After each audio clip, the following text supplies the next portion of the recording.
Vern here at some point or other, since he's been on campus. Many of you have been in his clinic. He's come this morning to talk about chiropractic. So please welcome Dr. Vern.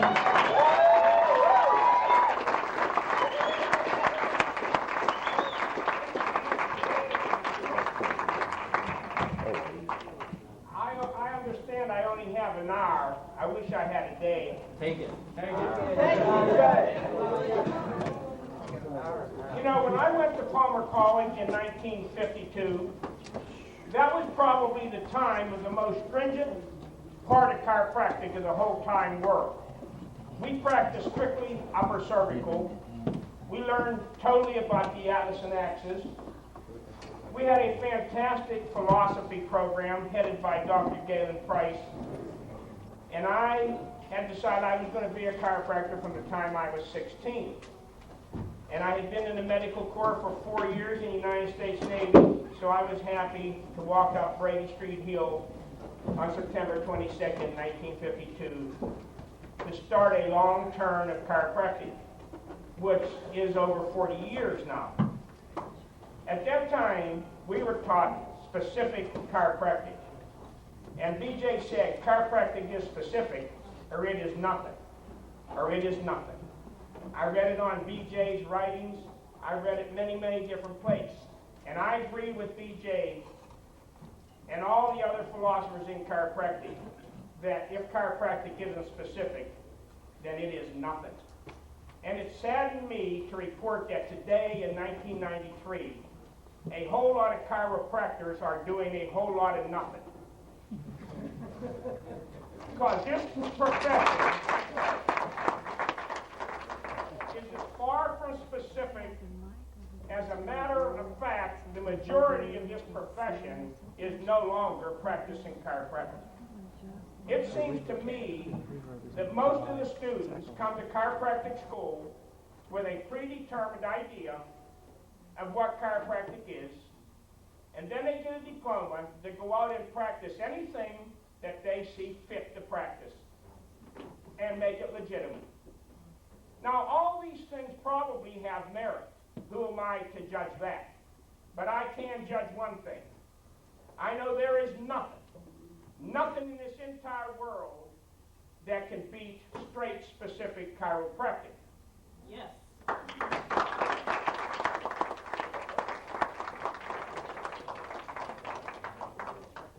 With or without modalities, it doesn't necessarily mean that that is straight chiropractic.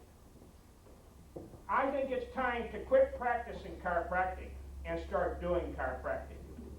Yes, doing real, straight, specific chiropractic. Good news, we can do that. I think if you can't do it and prove that you did it, you probably really didn't do it at all. We aren't fooling anybody today. This is a whole different world. Now, when I went to Palmer College, I thought that Palmer College was the only chiropractic college that existed. Probably one of the biggest disappointments in my life is when I found there was a college called Logan Chiropractic College. Now, if we were totally right with specific upper cervical, and that's all there was to chiropractic, then why could any other chiropractic college even exist? But the amazing thing was, the first time I ever saw a pre and post x-ray was from Logan Chiropractic College. I have never seen a pre or post x-ray presented at Palmer College during the time that I was there. I was told there were subluxations. I was told they existed, but no one ever proved that they existed to me. I would ask questions, like why is one of these holes larger than the other one? I was talking about obturators. And someone would say, that is one of those things. I would say, why do we have a straight neck on one person and a curved neck on the other person? And they said, that is one of those things. It's time that we forget about talking about one of those things and either proven that we are chiropractors or not. It's my firm conviction that if you don't know how to find a subluxation, then how in the world do you know what it is? And if you can find it, and if you can correct it, then you certainly should be able to prove that it was corrected. Now, you know, also on BJ's walls was a saying that said, there is a law that is a bar against all information. It can't help but to keep man in forever lasting ignorance. That law is condemnation before investigation.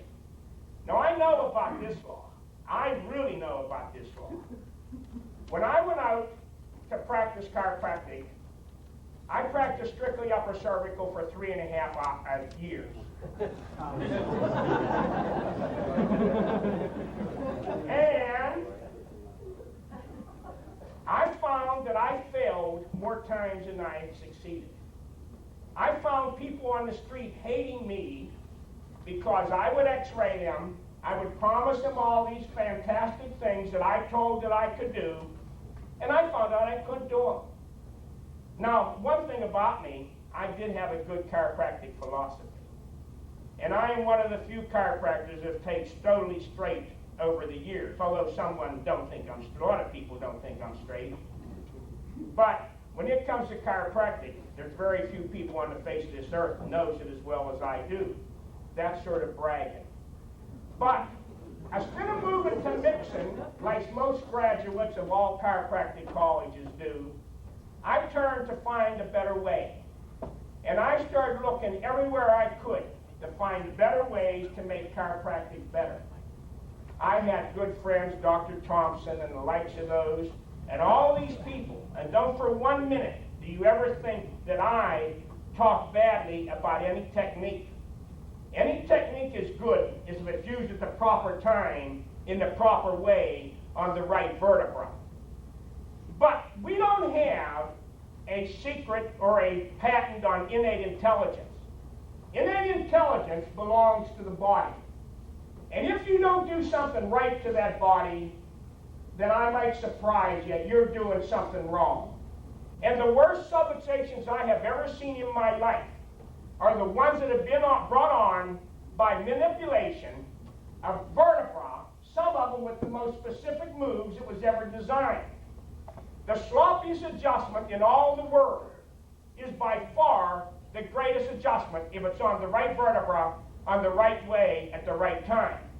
And the most specific adjustment in the world is absolutely the most harmful subluxating force in the world when it's put on the wrong vertebra at the wrong time in the wrong way.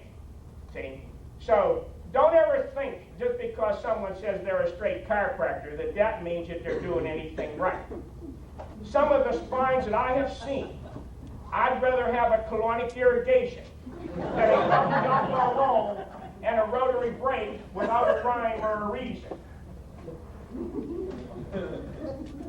So the first thing I've ever done was when I found Dr. Thompson's work, I found that I could change dermathermograph readings and neurocolometer readings by adjusting the pelvis the way he taught me, better than I could by adjusting cervicals. And for the first time in 3.5 years, I started getting pre and post x-rays. And I designed a x-ray analysis to go along with Dr. Thompson's technique. And for a lot of years, me and Dr. Thompson taught together up through 1976.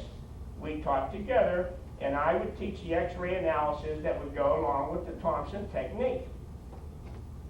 And as these things went on, of course, I told, and you can't really call them lies. You have to understand we're only less than 100 years old. Now, that's old.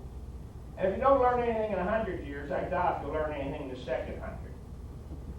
But the things we've been told over the years is just so much malarkey. Like once the major, always a major. If a vertebra is out of line today, that means it's going to be out of line forever. And if I get constipation, all I have to do is hit that vertebra. And if I get toe jam, I hit that vertebra. If I get a headache, I hit that vertebra. This is a wonderful, wonderful philosophy. But it really doesn't work. And you talk people into this wonderful, wonderful chiropractic maintenance care. There is no such thing as a routine chiropractic adjustment.